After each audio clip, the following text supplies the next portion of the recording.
एक व्यक्ति को सिगरेट पीने की बहुत बुरी आदत थी। इस वजह से उसकी पत्नी काफी परेशान रहती।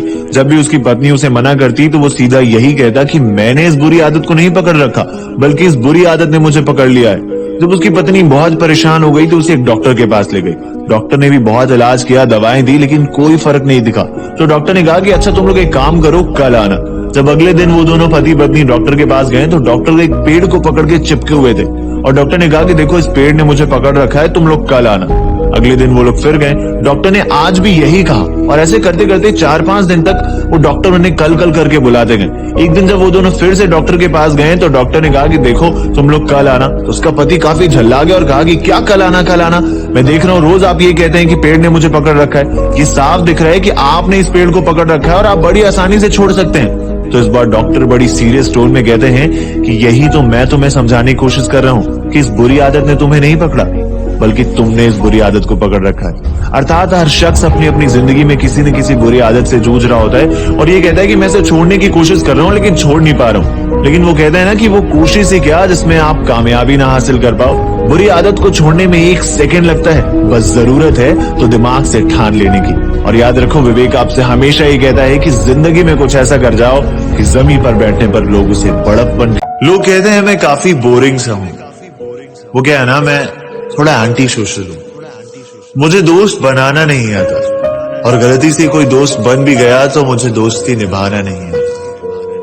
मेरी जिंदगी का सिर्फ इतना ही काम है कि एक सुबह उठता हूँ और सुबह सुबह अपने काम के लिए निकल जाता हूँ और शाम को थक हार कर आता हूँ और चुपचाप से सो जाता हूँ। अब जिंदगी में ना किसी से रिश्ता है और ना ही किसी पर विश्वास है। क्या है ना, इतने विश्वास टूटे हैं, इतने दिल टूटे हैं कि सब वीरान सा लगता है। बचपन से लेकर आज तक सिर्फ यही फोर्स किया गया था मुझे कि फोकस कर, जिंदगी में कुछ करना है, वरना क्या होगा। और शायद इसी वजह से आज मैं यहां पर खड़ा हूं। खुद को कभी वक्त ही नहीं दे पाया। खैर, देखते हैं मंजिल कहां ले जाती है। शुक्रिया। एक बच्चा एक टेडी बियर की दुकान पर टेडी बियर लेने जाता है। उस बच्चे के पास पैसे कम होते हैं तो दुकानदार उसे टेडी बियर देने से मना कर देता है। वो बच्चा बार बार गुजारिश कर रहा होता है कि अंकल प्लीज ये टेडी मुझे दे दीजिए, मैं इसके पैसे बाद में दे दूंगा, लेकिन दुकानदार उसे नहीं देता है। दूर खड़ा एक व्यक्ति ये सब देख रहा होता है। वो उस बच्चे के पास आकर उसके सारे पैसे देकर उसे टेडी बियर दिला देता है और उस बच्चे से पूछता है कि बेटा तुम ये टेडी बियर किसके लिए ले जा रहे हो। उस बच्चे ने कहा कि अंकल ये टेडी मैं अपनी बहन के लिए ले रहा हूँ। तो उस व्यक्ति ने कहा कि तुम्हारी बहन कहाँ रहती है। तो उस बच्चे ने कहा कि अंकल मेरी बहन भगवान के पास चली गई। ये सुनने के बाद वो व्यक्ति बहुत शांत हो गया और फिर से कहा कि बेटा चलो मैं तुम्हें तुम्हारे घर छोड़ देता हूँ। तो उस बच्चे ने कहा कि अंकल मुझे घर नहीं जाना, बल्कि मुझे हॉस्पिटल जाना है, क्योंकि मेरी माँ भी मेरे बहन के पास जा रही है और ये टेडी बियर मैं अपनी माँ को दे दूंगा, मेरी माँ ये टेडी बियर मेरी बहन को दे देगी। अर्थात अगर ऊपर वाले ने आपके माँ और आपकी बहन को सही सलामत रखा है तो उनकी कद्र और इज्जत करना सीखो। वो कहते हैं ना पहले रोजा रखो, ना पहले उपवास रखो, सबसे पहले अपने माँ और अपनी बहन को अपने दिल के पास रखो। एक बार एक राजा अपने मंत्री और अपने सैनिकों के साथ जंगल में शिकार करने जाते हैं। राजा जंगल में जाकर अपनी तलवार निकालते हैं तो उन्हीं की तलवार से उनका अंगूठा कट जाता है। राजा चिल्लाने लगते हैं कि मैं अपंग हो गया, वैद्य को बुलाओ। इतने में मंत्री आता है, कहता है कि महाराज चिंता मत करिए, जो होता है अच्छे के लिए होता है। राजा झल्ला जाते हैं और कहते हैं कि ले जाओ इस मंत्री को, कल सुबह तक फांसी लगा देना। और राजा अकेले ही वैद्य के लिए निकल जाते हैं। जब वो जंगल में जा रहे होते हैं तो उन्हें कुछ आदिवासी पकड़ लेते हैं और उनकी फांसी देने लगते हैं, लेकिन राजा का अंगूठा कटे होने की वजह से उन्हें अपवित्र मानकर छोड़ देते हैं। राजा को बड़ा पछतावा होता है कि अब तो मेरे मंत्री को फांसी लग गई होगी। वो लेकिन जैसे ही अपने महल पहुंचते हैं कि मंत्री को फांसी लगने ही वाली होती है और मंत्री को जाकर वो सारी बातें बताते हैं और उसे माफी मांगते हैं। तो मंत्री कहता है कि महाराज चिंता मत करिए, जो होता है अच्छे के लिए होता है। राजा को फिर गुस्सा आ जाता है, कहते हैं कि तुम पागल हो क्या। तो मंत्री कहता है कि महाराज अगर आपके साथ मैं गया होता तो वो लोग आपकी जगह मेरी फांसी दे देते।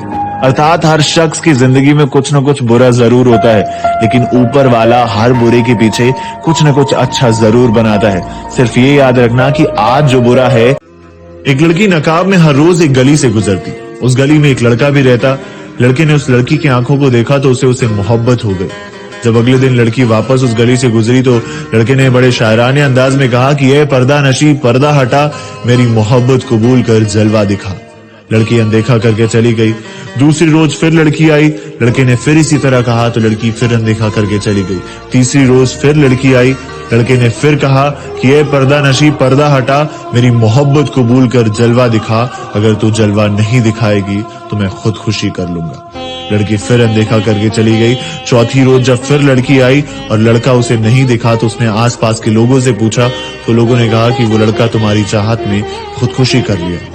लड़की उस लड़के के मजार पर गई और कहा कि ऐ मेरे गुमनाम आशिक, आई हूं तेरे मजार पर, ले रुख से नकाब हटा दिया, जी भर के मेरा दीदार कर। तो इस बात को सुनकर कब्र में से आवाज आती है कि ऐ खुदा ये कैसा तेरा इंसाफ है, ऐ खुदा ये कैसा तेरा इंसाफ है, आज मैं कब्र में हूं और वो बेनकाब है। एक नगर में एक चित्रकार रहा करता था जो कि बहुत सुंदर तस्वीरें बनाया करता था।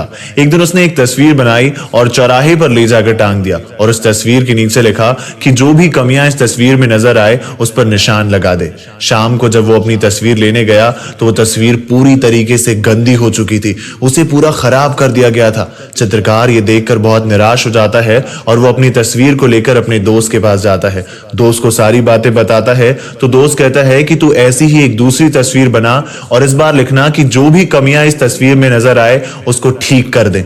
और अगली शाम को जब वो अपनी तस्वीर लेने के लिए वापस जाता है तो इस बार तस्वीर में कोई खराबी नहीं होती है, तस्वीर बिल्कुल पहले जैसा होता है। ये देखकर वो चित्रकार समझ चुका होता है कि जिंदगी की यही रीत है, चीजों में कमियां निकालना, लेकिन उसको सुधारना बहुत मुश्किल होता है। प्रश्न सही पूछा जाए तो उसका उत्तर भी सही मिलेगा, तो इसलिए प्रश्न सही पूछा जाए तो उसका उत्तर भी सही मिलेगा। इसलिए लोगों से कमियां ना पूछे बल्कि उसको सुधारने का सुझाव मांगे, जिंदगी खुद व खुद बेहतर हो जाएगी। इसलिए याद रखना, विवेक आपसे हमेशा ये कहता है, जिंदगी में कुछ ऐसा कर जाओ कि जमीन पर बैठने पर लोग उसे बड़प्पन कहें, औकात नहीं। एक ऑफिस से सेल्स डिपार्टमेंट की एक लड़की, एडमिन डिपार्टमेंट संभालने वाला कर्मचारी और उनके बॉस तीनों एक साथ निकले। लंच का टाइम था तो तीनों खाना खाने जा रहे थे। तभी उन्हें रास्ते में एक अनोखा चिराग दिखा। ये वही चिराग था जिसको घिसने पर जिन निकल आता है। तो उनमें से एक ने चिराग घिसा और उसमें से जिन निकल आया। तो जिन ने कहा कि नियम तो आपको पता ही है, मैं 3 इच्छाएं पूरी कर सकता हूं। तो एडमिन डिपार्टमेंट वाले ने कहा कि मुझे एडवेंचर स्पोर्ट्स का बड़ा शौक है, मैं पूरी इस दुनियादारी से दूर होकर वहां चले जाना चाहता हूं। बुम, वो गायब हो जाता है। इसके बाद सेल्स डिपार्टमेंट में लड़की कहती कि अब मेरी बारी, मैं चाहती हूं कि मैं अपने प्यार के साथ समुद्र के किनारे एक बीच पर पूरी जिंदगी बिताऊं। बुम, वो भी गायब हो जाती है। इसके बाद वो जिन कहता है कि बताइए मैनेजर साहब, अब आपकी बारी, आपकी क्या इच्छा है। मैनेजर कहते हैं कि लंच के बाद ये दोनों मुझे ऑफिस में चाहिए। टाइम भरा।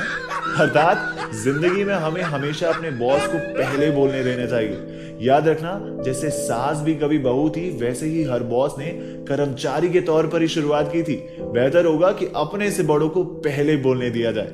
स्वस्थ रहिए, मस्त रहिए और विवेक